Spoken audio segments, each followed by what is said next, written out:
और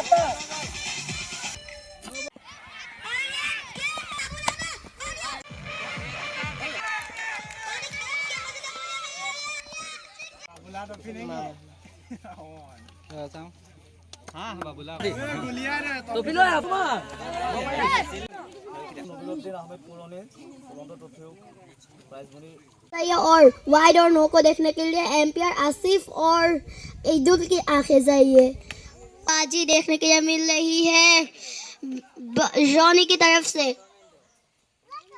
और बहुत ही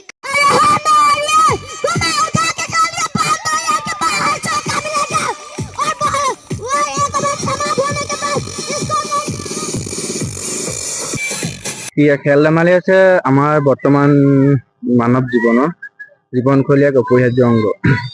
ক্ৰীড়া এনে এটা বিষাদ্য বিষয় হৈছে যে আপোনাৰ ছাত্ৰ ছাত্ৰীসকলৰ পঢ়া শুনাৰ লগতে ক্ৰীড়া জীৱনৰ কেৰিয়াৰ হৈ পৰিছে।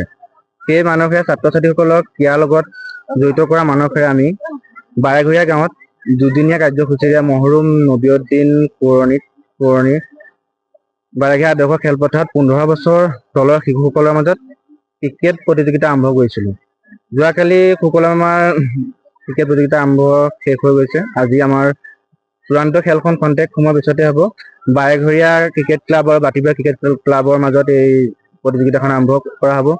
বহুতো দৰ্শকৰ সমাহাৰ আপোনালোকে দেখা পাইছে। লগতে আমি এটাই বিচাৰোঁ যে আমাৰ গাঁও বুকত থকা এনেকুৱা শিশুসকলৰ মাজত যিখিনি প্ৰতিভা আছে প্ৰতিভাবোৰ যে বিকাশ হয় খেলৰ মাধ্যমৰ যোগেদি তেওঁলোকৰ এটা নিজৰ ভৱিষ্যত গা কৰি উঠে যে তাকে কামনা কৰিছোঁ।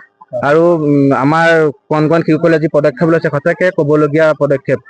আমাৰ কমিটিৰ শিশুসকল দেখিছে তেওঁলোকে নিজে ৰাত দিন একাকাৰ কৰি আমাৰ দুদিনীয়াকৈ কাৰ্যসূচীখন সমাপ্ত কৰিব অলপ দিনৰ পিছত। আমাৰ আদৰ্শ খেলপথাৰত আজি দেখি ভাল লাগিছে ইমান কণ শিশুৱে এখন খেল পাতিবলৈ সক্ষম হৈছে।